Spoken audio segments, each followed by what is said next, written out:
کاوش تبلیغ خفیہ دعوت کے 3 سال۔ یہ معلوم ہے کہ مکہ دین عرب کا مرکز تھا۔ یہاں کعبہ کے پاسبان بھی تھے اور ان بتوں کے نگہبان بھی، جنہیں پورا عرب تقدیس کی نظر سے دیکھتا تھا۔ اس لیے کسی دور افتادہ مقام کی بنسبت مکہ میں مقصد اصلاح تک رسائی ذرا زیادہ دشوار تھی۔ یہاں ایسی عزیمت درکار تھی جسے مصائب و مشکلات کے جھٹکے اپنی جگہ سے نہ ہلا سکیں۔ اس کیفیت کے پیش نظر حکمت کا تقاضا تھا کہ پہلے پہل دعوت و تبلیغ کا کام پس پردہ انجام دیا جائے، تاکہ اہل مکہ کے سامنے اچانک ایک ہیجان خیز صورتحال نہ آ جائے۔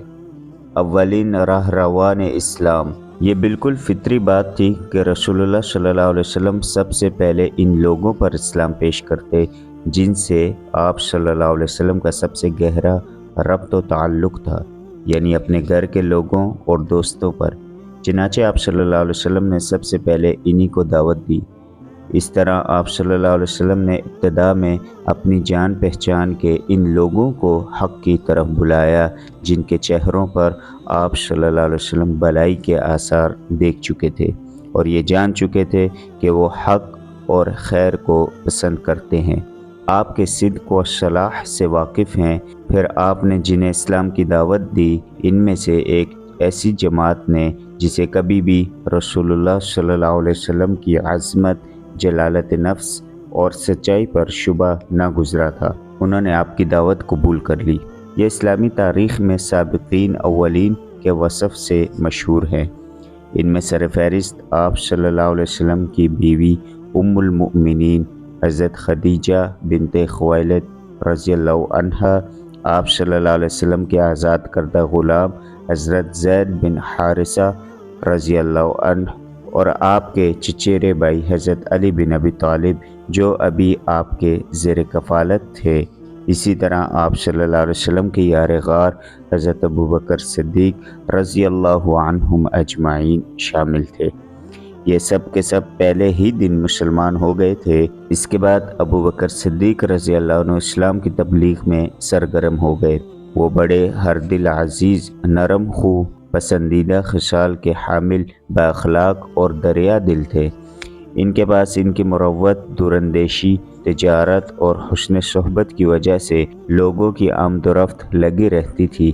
چنانچہ انہوں نے اپنے پاس آنے جانے والوں اور اٹھنے بیٹھنے والوں میں سے جس کو قابل اعتماد پایا، اسے اب اسلام کی دعوت دینی شروع کر دی۔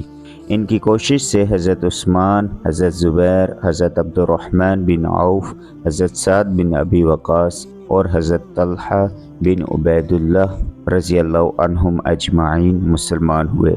یہ بزرگ اسلام کا ہراول دستہ تھے۔ شروع میں جو لوگ اسلام لائے، انہی میں حضرت بلال حبشی رضی اللہ عنہ بھی ہیں۔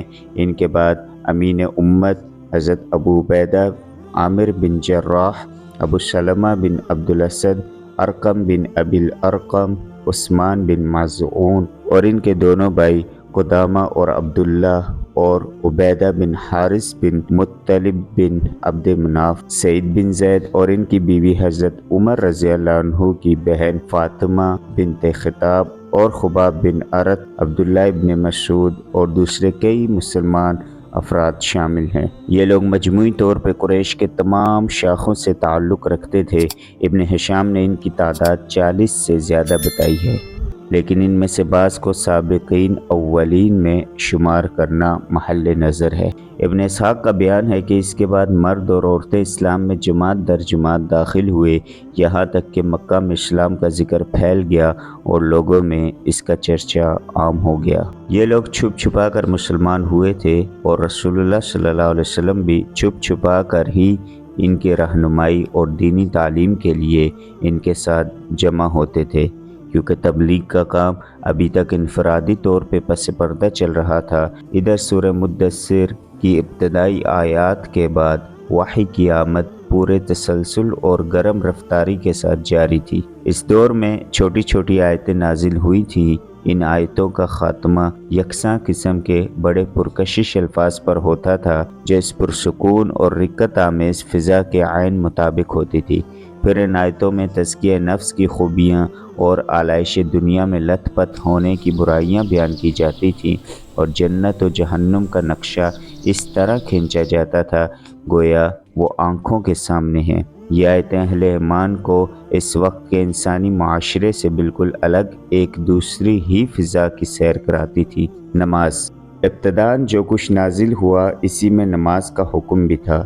مقاتل بن سلیمان کہتے ہیں کہ اللہ تعالیٰ نے ابتداء اسلام میں 2 رکعت صبح اور 2 رکعت شام کی نماز فرض کی، کیونکہ اللہ تعالیٰ کا ارشاد ہے وَسَبِّحْ بِحَمْدِ رَبِّكَ بِالْعَشِيِّ وَالْإِبْكَارِ، صبح اور شام اپنے رب کی حمد کے ساتھ اس کی تسبیح کرو۔ ابن حجر کہتے ہیں کہ نبی صلی اللہ علیہ وسلم اور اسی طرح آپ صلی اللہ علیہ وسلم کے صحابہ کرام واقع معراج سے پہلے قطعی طور پر نماز پڑھتے تھے۔ البتہ اس میں اختلاف ہے کہ نماز پنجگانہ سے پہلے کوئی نماز فرض تھی یا نہیں۔ کچھ لوگ کہتے ہیں کہ سورج کے طلوع اور غروب ہونے سے پہلے ایک نماز فرض تھی۔ حارث بن اسامہ نے ابن لہیعہ کے طریق سے موصولاً حضرت زید بن حارث سے یہ حدیث روایت کی ہے کہ رسول اللہ صلی اللہ علیہ وسلم پر ابتداً جب وحی آئی تو آپ صلی اللہ علیہ وسلم کے پاس حضرت جبرائیل تشریف لائے اور آپ کو وضو کا طریقہ سکھایا۔ برا بن عازب اور ابن عباس سے بھی اسی طرح کی حدیث مروی ہے۔ ابن عباس کی حدیث میں یہ مذکور ہے کہ یہ نماز اولین فرائض میں سے تھی۔ ابن شام کا بیان ہے کہ نبی صلی اللہ علیہ وسلم اور صحابہ کرام نماز کے وقت گھاٹیوں میں چلے جاتے تھے اور اپنی قوم سے چھپ کر نماز پڑھتے تھے۔ ایک بار ابو طالب نے نبی صلی اللہ علیہ وسلم اور حضرت علی رضی اللہ عنہ کو نماز پڑھتے دیکھ لیا، پوچھا اور حقیقت معلوم ہوئی تو کہا کہ اس پر برقرار رہیں۔ قریش کو اجمالی خبر۔ مختلف واقعات سے ظاہر ہے کہ اس مرحلے میں تبلیغ کا کام اگرچہ انفرادی طور پر چھپ چھپ کر کیا جا رہا تھا، لیکن قریش کو اس کی سنگن لگ چکی تھی۔ البتہ انہوں نے اسے قابل توجہ نہ سمجھا۔ محمد غزالی لکھتے ہیں کہ یہ خبریں قریش کو پہنچ چکی تھیں، لیکن قریش نے انہیں کوئی اہمیت نہ دی۔ غالباً انہوں نے محمد صلی اللہ علیہ وسلم کو بھی اسی طرح کا کوئی دینی آدمی سمجھا جو الوہیت اور حقوق الوہیت کے موضوع پر گفتگو کرتے ہیں، جیسا کہ امیہ بن ابی الصلت، قس بن سعدہ اور زید بن عمر بن نفیل وغیرہ نے کیا تھا۔ البتہ قریش نے آپ کی خبر کے پھیلاؤ اور اثر کے بڑھاؤ سے کچھ اندیشے ضرور محسوس کیے تھے، اور ان کی نگاہیں رفتار زمانہ کے ساتھ آپ کے انجام اور آپ کی تبلیغ پر رہنے لگی تھیں۔ 3 سال تک تبلیغ کا کام خفیہ اور انفرادی رہا، اور اس دوران اہل ایمان کی ایک جماعت تیار ہو گئی جو اخوت اور تعاون پر قائم تھی، اللہ کا پیغام پہنچا رہی تھی اور اس پیغام کو اس کا مقام دلانے کے لیے کوشاں تھی۔ اس کے بعد وحی الہی نازل ہوئی اور رسول اللہ صلی اللہ علیہ وسلم کو مکلف کیا گیا کہ اپنی قوم کو کھلم کھلا دین کی دعوت دیں، ان کے باطل سے ٹکرائیں اور ان کے بتوں کی حقیقت واشگاف کریں۔